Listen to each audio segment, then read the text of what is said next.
we kick off, I'd like to play a little game with you all.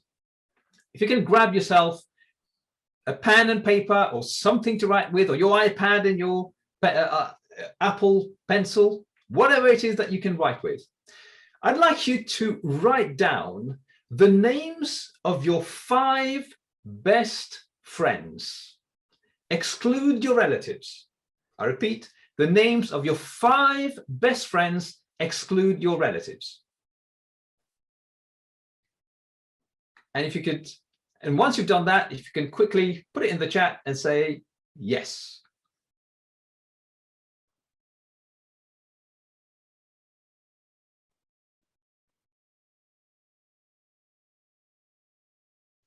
Yep. The names of your 5 best friends, excluding your relatives.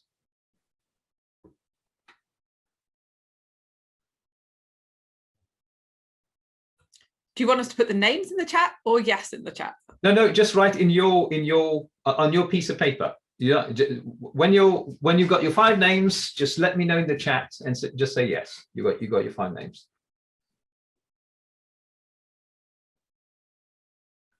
Now, strike off the names of anyone on your list that are from your home city. Strike them off.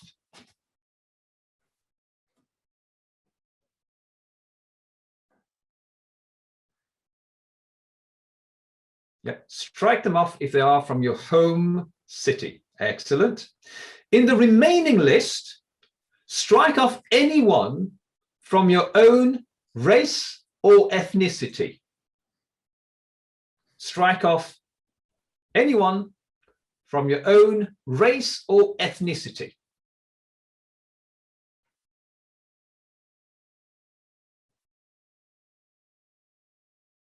On the remaining list, strike off anyone who follows the same religion as you.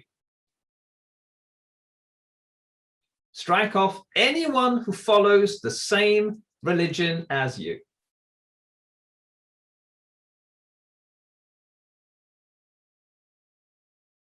Now, count the number of names that still remain on your list. Count the number of names that still remain on your list.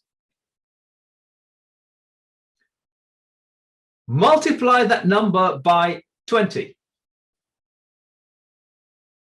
Multiply that number by 20. That is called your diversity quotient. This test is a quick indicator of the influences that you have as you connect with people. Now, this reminds me of our next speaker today on the Inspire stage. He's a CEO of Generation Success, a diversity and inclusion expert, a board advisor for several organizations like City of London, committee member on various cross-party reports. And Generation Success is an award-winning social enterprise for creating a world where your career is not determined by your birth. And he'll be giving us some tips, tools, and techniques on how to create a more equal career path for diverse talent. Please welcome James Adeleke. Fantastic. Thank you very much for that kind introduction. I'm so delighted to be delivering today's workshop. You also left out, I am a troublemaker, so I will be trying to cause trouble amongst the group today. So today's workshop is focused on the 5 factors that stop diverse talent from succeeding in careers. Like I said, I am a troublemaker. I should have told the guys I will be using a PowerPoint. And as I was introduced, it was rightly said that I am the chief executive of Generation Success. As an organization, we wake up every single morning because we understand that society is not fair, especially for people like myself and yourself, Or to even make it more clear, especially for the 93% of our society that is not privately educated. Because statistically, it's shown that a key determinator of our success when it comes to our careers is not our ambition and it's not our drive, is not our ability to get back from setbacks, is in fact the families that we're born into.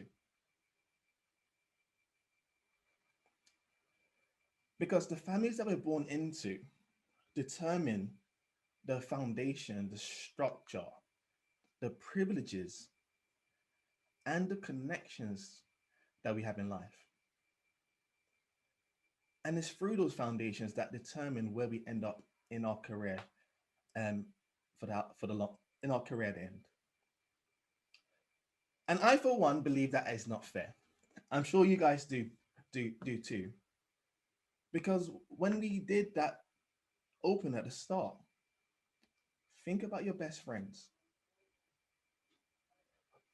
Wouldn't you want them to have an equal chance of achieving their career aspirations? Wouldn't you want to remove any of the barriers that are in their way from stopping them from succeeding and having a full life? The way we play our part in removing those barriers as an organization is through partnering with 70 employers across the UK and across Ireland, delivering systemic change through our diversity inclusion consultancy arm, training the next generation of diverse leaders, matching those diverse young leaders to mentors in industry, and delivering early careers recruitment for employers, whether that is graduate schemes, whether that is internship programs, work experience programs, placements. We are at the forefront of creating that change. And the thing is, so can you. Because in order to create a generation where people feel informed, inspired, amazing, brilliant, excited, challenged, empowered to go after the dreams, it takes everyone in our society to be playing a part in making that change. So my goal for today is to provide you guys the thinking tools to go into your organizations on Tuesday, armed with a toolbox to create change in your organizations, but armed also with the awareness of all the factors that play a role in people's career outcomes. Enable you to identify the different touch points in those career paths, and enable you guys to create interventions that are interventions to resolve those issues. Now, the key thing I want to really stress today is that every organization is unique and every person is unique. This is not a one size fits all kind of solution.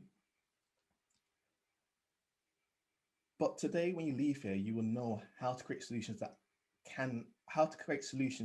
that fit into your organization and the people that you're working with. So because we've only got half an hour, this is normally a two half-day session workshop. I am going to try to make you aware of some of the different things that goes through diverse talent's mind. So I'm just going to play you guys this video. These four young people, three of them graduates, have between them made more than 60 job applications in the past few months, all without success. They instinctively feel they are up against systemic race inequality. My mum always said to me that I need to work twice as hard as anyone else, possibly even 10 times harder just to get to the same level. And I feel like I'm good on the applications, but as soon as I walk through the door, I think they have in their head, okay, she's black. That might not necessarily always have a negative impact. So sometimes it might work in my benefit, but I don't think it always does. To be quite honest, I don't really feel that much racism towards the fact that I'm black. It's over trumped by the fact that I'm also Muslim. So that comes above anything else. the first thing that they notice is not really my skin color or the fact that I'm a girl, it's the scarf that I'm wearing. My chances are very slim. One, I'm a Muslim by name and by faith, and also I'm brown. That puts me at quite a disadvantage. Is this, do you think, more in your head than in reality, or? Well, if you look at this report, it's clearly alive and it exists. Today's report from the Equality and Human Rights Commission reinforces these beliefs. The report argues ethnic minorities and their white compatriots live in two different worlds. The number of young black Asians who are long-term unemployed has risen by nearly half in the last 5 years, and yet for white young people it's fallen by 2%.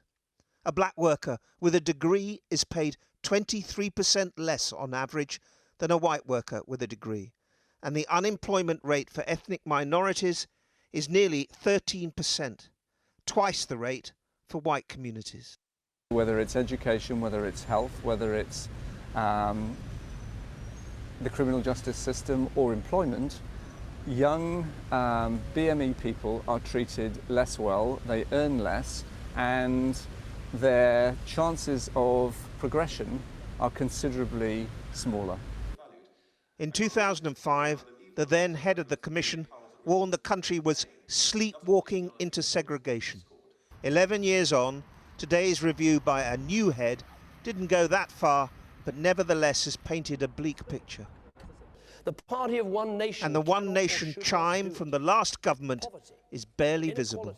My view is that the one nation approach is a bit of a fig leaf, and we need to be really clear about what is actually happening in real terms. We will do everything we can to help anybody, whatever your background, to go as far as your talents will take you. No more platitudes is the Commission's message to Theresa May, who on entering number 10 last month vowed to help everybody, not the fortunate few. So I would like you guys to put in the chat, what are your thoughts from what you just heard in that video?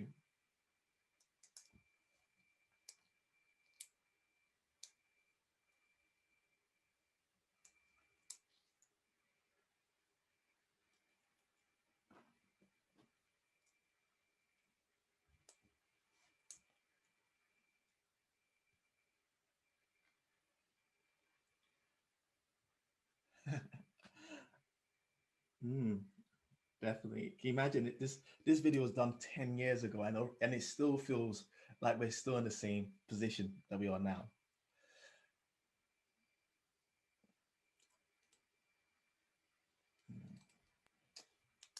But the difference is that now it's even more important than ever before, because the fact is, due to the impact of COVID, we know that there is rising unemployment. We know that young people will be the worst hit. And we also know that minority groups are always also the worst hits when it comes to job losses, when it comes to promotion, when it comes to pay. So my aim today is also to give you guys the thinking tools to enable your organizations to make decisions in an equal way, so that when you decide on who to make redundant or when you decide on who to hire, you're doing it from a fair and just place. So now I want to break you guys into breakout groups for 3 minutes. And the question I want you guys to discuss is what influences career outcomes? So I'm going to put that in the chat. What do you think influences career outcomes?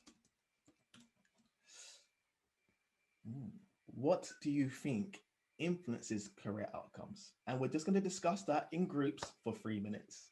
And my colleague Thomas is going to split you guys up. Ooh. Yeah, we're going to go for that, man. Thank you, everyone. Thank you very much, Thomas. So please do join your breakout rooms and just discuss for 3 minutes, and we're going to bring you guys back in.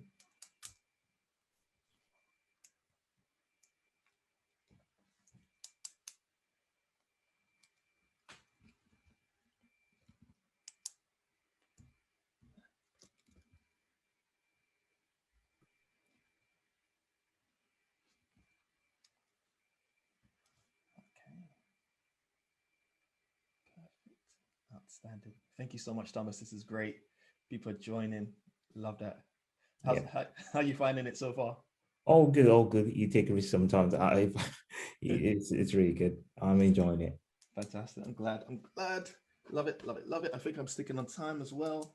It's great. So we're back on 10:23. Perfect. Love it.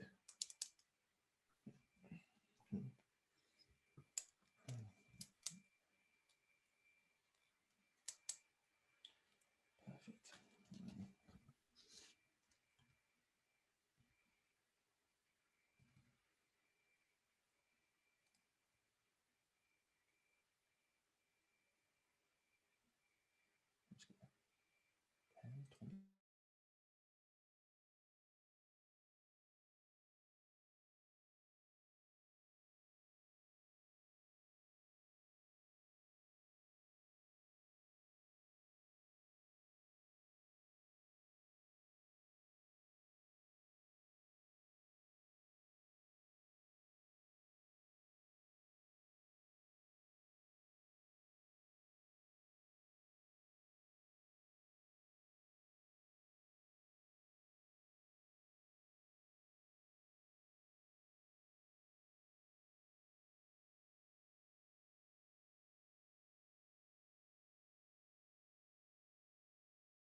So guys, I'd love for you to put it in the chat. What are the things that you guys have come up with that influences people's career outcomes?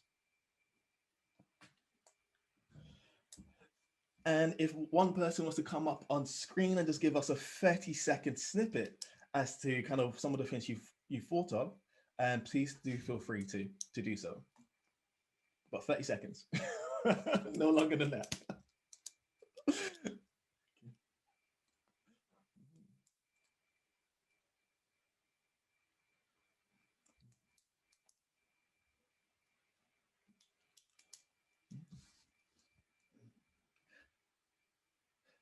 Like I said, usually we have a lot longer to do this workshop. Yeah, you guys can unmute yourself. You're going to come on for 30 seconds just to share.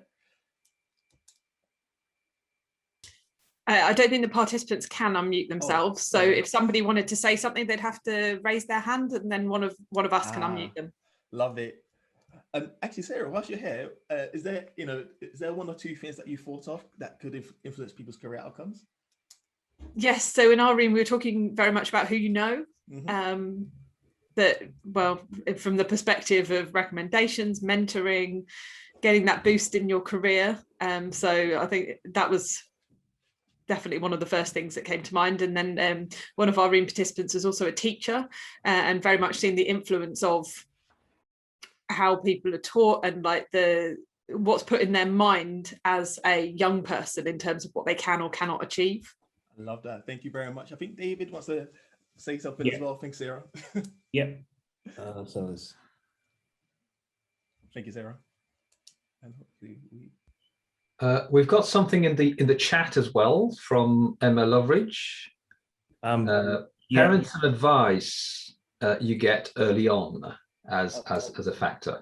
Being aware of choices you make in school will reduce options for what you can do later, and then who is around and what opportunities they make available and support staff, etc. So it's quite a strong point, isn't it, James? I mean, it is indeed. It is indeed.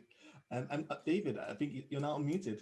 Yeah. So I think it was a very broad question. So at the start, we were talking about things like the area you grew up in, kind of expectations for yourself, but also you couldn't control, like how many kids you had, things like that. And then we narrowed it down towards once you got in the company, what kind of things would affect like your relationship with your manager, things about the unwritten company rules and culture. So we talked about things like management, but pick people from specific backgrounds, specifically and explicitly, and stuff like that. So I love this. Very broad question. I love it. And this is the reason I love this. This is great, guys. You made my Sunday. Thank you so much. Because it is a broad question. It is a broad question because when it comes to career outcomes, there are so many things that massively impact people's career outcomes. And from the outside, organizational, it depends on their seniority. There are regional differences. Depends on the sector, the function they're in, the division they're in, their union affiliation. it dependent on of course, their family incomes, their personal habits, their work experience, appearance, marital status, their age, their race, ethnicity, gender, sexual orientation. And then the core part is their personality as well. It's what are the actions they're taking? Are they introverted, extroverted? Because actually there are cultural differences that also impact how people are seen and perceived as a professional in a working environment. The reason why I share this is to make you guys aware that everyone's lived experiences is different. Just because you're a minority will not mean that you have faced racism or bias in the workplace. There are so many people from minority backgrounds who have kind of flown through the careers and never faced any objections. And there are other people who have. But also, because Generation Success is a social mobility organization, often when people talk diversity and inclusion, they automatically think minority groups. But actually, there's also the white working class groups who are just as affected as minority groups when it comes to their careers. Think about people who have strong accents, and as soon as they open their mouth, they are judged in terms of intelligence, in terms of how they articulate themselves, just because of an accent that comes from the region in the UK they're from. Now, we say we can strip all this back, and there are 5 main factors that influence people's career success. It's awareness of career choices that are available to them. It's just as important at the start. So with the young people we support, majority of them don't know career choices. They're grown up and their parents say, become a lawyer, doctor, accountant, and that is it. That's all they're told. They get told to go and get a great education. And, in my case, my mom was like, God will provide. But actually, as you guys are all professionals and within each industry, within each career path, there are multiple different strands that you can go. If you want to become an accountant, you become an actuarial, you can become an analyst. There's so many things. And that also impacts you when you are further in your career, because there's so many routes that you can go into. I was speaking to one of the board members of the 30% Club, and they've done great successes in terms of getting women onto board positions. But then they've said, because of the great work, they found that some of the women have been taken away from the career path of becoming CEOs and put on boards. And that's all I'm saying is there's different variations. And if you don't know about the career choices, it will impact where you end up in your career. The second is, of course, networks to make connections. The majority of jobs, up to 35% of jobs, depending on the size of the company and the sector, is through word of mouth. So if you don't have connections, in some cases, you're at a 35% disadvantage. The next is, of course, soft skills. Now, soft skills, people traditionally think is kind of communication, eye contact, all that type of stuff. But as an organization, we also include the unwritten codes. Whether that is going for a job interview in banking and finance, you wear brown shoes and a loud tie. And there's reports, just type in brown shoes, investment banking, and they'll show you several reports that show that you could be the best candidate in the world. But if you walk into that interview, they'll automatically think that you're not a cultural fit into the organization just because of old boys club rules. The same within creative industries, where in some agencies, you walk in with a suit, they automatically think that you don't have the creativity required. But then there's also nuances. Once you're in careers, there are some organizations where if you are seen to be speaking to many people, they think that you are not hardworking, like you're not focused. Whereas there are some companies, some sectors where actually being very conversational is seen as a skill, that you're a people person. Each industry, each company has unwritten codes. It's awareness of what employers demand. It's being missed by recruitment strategies. Now, recruitment strategies it's not just when you are at the start of your career, it's also throughout your career. We work with so many companies when we do a talent mapping process, and we see that there are women or ethnic minorities, or even when they do a social mobility audit, they find that actually staff from low socioeconomic backgrounds are stuck at a certain level of in their business. So there might be like a glass ceiling at manager level, or there might be a bubble of staff in back office roles. And it's because of kind of organizations' concept of talent. It's about where they are sharing those opportunities that impacts who they get in different departments within their business. Now, if you don't believe me when I say that these factors play a role at every stage, then I'm going to show you some Cantor data. So Cantor did a European diversity and inclusion survey, and they found that BAME employers are about a third more likely to feel left out of social and work activities than white majority employees. And employees under 25 feel more left out than older employees. But remember what I said, that actually everyone's lived experience is different. And when we talk about diversity and inclusion, we're not just talking about people of color.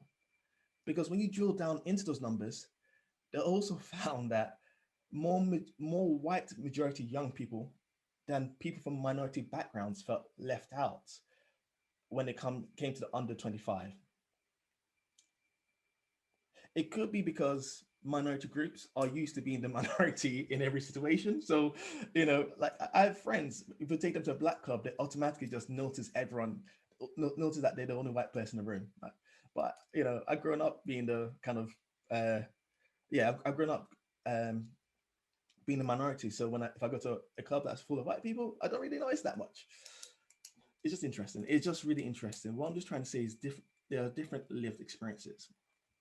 They also found that 35% of respondents felt to succeed at my company, it is a case of who you know and not what you know. So as part of today's toolbox, what I want you guys to start to think about is how can you create career defining opportunities for the different staff in your organization to build their networks, to feel more included. Sometimes the best place to start is to create a survey for your staff. We call it a pulse survey, to actually understand how they're really feeling. Because I've gone into many organizations and they go, oh, we are really diverse. We don't have a problem. But as soon as they do a pulse survey, they find that they do have issues within their business. Okay, so I'm going to check in with you. Right now, let me know in the chat box, are you aware of the different influences that impact career outcomes? Just type in yes or no. Hopefully you're going to type in yes, otherwise I'll mess up my my flow.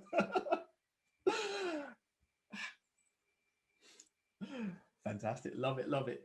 And then can you let me know, are you now aware that actually everyone's journey and lived experience is unique to them? Oh, love it, love it. I love getting yeses. Yes, make my day, people. And finally, I hope you are you guys now aware of the 5 factors that influences career outcomes? Outstanding, outstanding. Okay, so now we are going to go into the next part of the workshop, and I'll let me know if I'm running out of time as well. So the next part of the workshop is I want you guys to now understand the touch points and the interventions that you can put in place that are unique to your company and your industry, and how you can do it in a way that is not just on your shoulders. I deal with so many CEOs. We did a roundtable with the Minister of Business, the CEO of Kantar last year, and a few other CEOs. And it was interesting to see how, even at the top of the organization, a lot of people felt that there was a weight on their shoulders to create the change. In this workshop, I'm going to show you that actually this is a company-wide. This can be everyone in your company, not just HR, who plays a role in this. The first thing I want to just bring into your attention is the fact that actually the traditional notion of an employee journey is this: it's recruit and hire, it's onboard, it's engage, develop, progress, and exit. If you map out a employee journey like this, you're going to miss out so many opportunities. I want you guys to go into your organization and really expand that employee journey into these 14 touch points. The first is number 1, open to change. Now, recognize that 70% of job seekers are not active. 70%, can you imagine, are not active. And there are 30% who are actively looking. You know, they'll be searching for the job, they'll be doing employer research, they'll be applying for those jobs, they'll be attending interviews, considering accepting onboarding training, feeling that they belong, then growing into their roles. Then you're looking at retaining them, becoming advocates, and of course they leave. You know, especially in London, people leave so quickly. At Generation Success, we're trying to move advocacy to the moment they accept the role. Now you're probably thinking, James, this sounds like this looks great, but what do I do with this, and why does this matter? The reason why it matters is everything, the culture, the career paths that your employees or your colleagues take, and where they end up in their careers, is something that can be designed through what you as a business do. You can create interventions that nudges their behaviors, that nudges their actions, that nudges their outcomes. But the key thing is that to make it unique to your business. So the first thing that I would like, an example of this, if I bring it down to stage 1 to 7, an example is when someone's looking for a job. Actually, guys, feel free to tap into the chat. What are the things that you think your company can do at each stage to encourage more people of diverse backgrounds to enter your business. Because the key thing is, I want you guys to understand that making a difference is entirely in your control. I work with so many HR directors or recruitment leads who they call us in when they think, I've done all I can do. James, I've done all I can do. I've lost out ideas. And when we break it down to them, say, look, there is so much more you can do. An example is you can make sure that you work with your marketing team so that your employer value proposition, which is employer value proposition means why should the person come work for us, is really articulated, is really shown through all your social networks. It could be looking at when you attend local events as a company, whether that's a charity event, how can you connect those touch points back into your recruitment process? Can you bring a tablet and collect emails and get your recruitment team to say, great to see you, find out more about our opportunities? It really also depends on the size of your business. So if you're a large multinational company, oh yeah, definitely word on an advert as well. Word on adverts has been shown to, oh no, okay. Sorry, we're running out of time. Okay. Word on adverts has been shown to stop female talent coming in, but talent networks, if you've got a large organization, you can utilize your employee networks to share your opportunities, but you have to make it easy for them to do so. You have to make sure that there's lines of communications. I'm running out of time, so I'm sorry, I'm gonna rush this. So what can you guys do? The first thing is to start to map the candidate journey from every touch point. Map the triggers, map the actions that they're gonna take, map how they're thinking and feeling. The key thing is to realize that each experience is different. So what I'd also recommend you do is also to map out how a minority group, a woman, someone from a gay LGBT background, someone who's disabled will feel at each touch point. Because that will help you to identify possible interventions. So I'm going to give you a quick example, which is a job seeker. So when we onboard a job seeker, they're thinking, I've never worked a first jobber. I've never worked in a professional environment before. In their first week, they're thinking, I've never worked before. How do I cope with my workload? How do I present myself? I've never used systems in a professional way. In week 2, they're thinking, there's a lot of information. I'm overwhelmed. What do I do? How do I handle responsibilities? Once you start to identify these things, you can start to create interventions in the process. And if you don't have time to start mapping out, then the thing is, I ask that you start to ask questions and encourage not just HR, but the managers to ask questions. Example is, how and where did you find out about our company?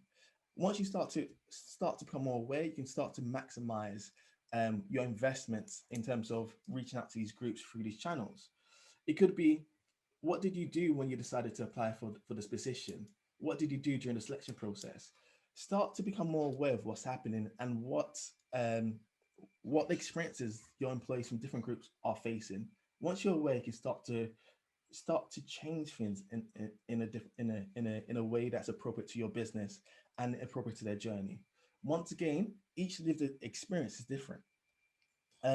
At GS, James, I'm really sorry, but unfortunately, we are losing people because there is another event that's starting, and so I'm afraid going to have to cut you off. I can see how much passion you have for this subject, and it's so interesting, and people are very engaged with it. But unfortunately, just because of the timings that we have, we cannot let you run on, because unfortunately we are have that conflicting.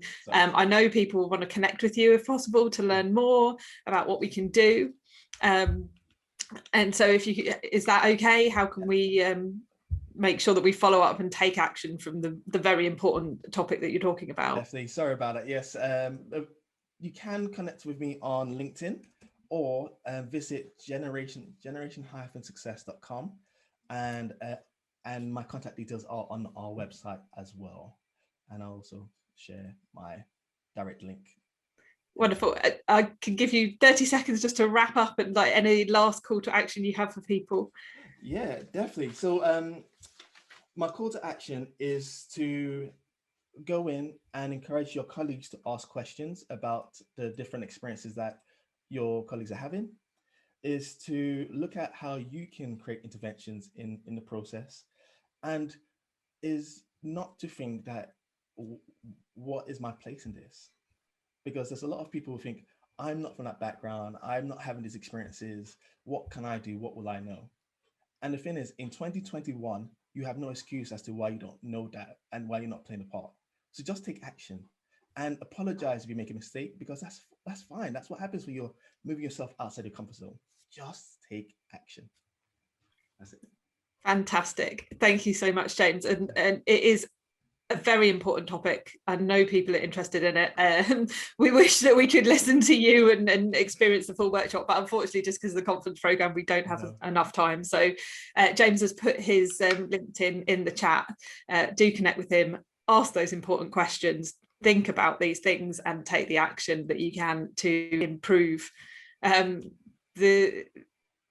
the diversity that we need in our companies and in our careers. So just a huge thank you, James. A brilliant talk. Thank you so much. Thank you, Sarah. Thank you. Yeah. Thanks everyone for listening and for engaging.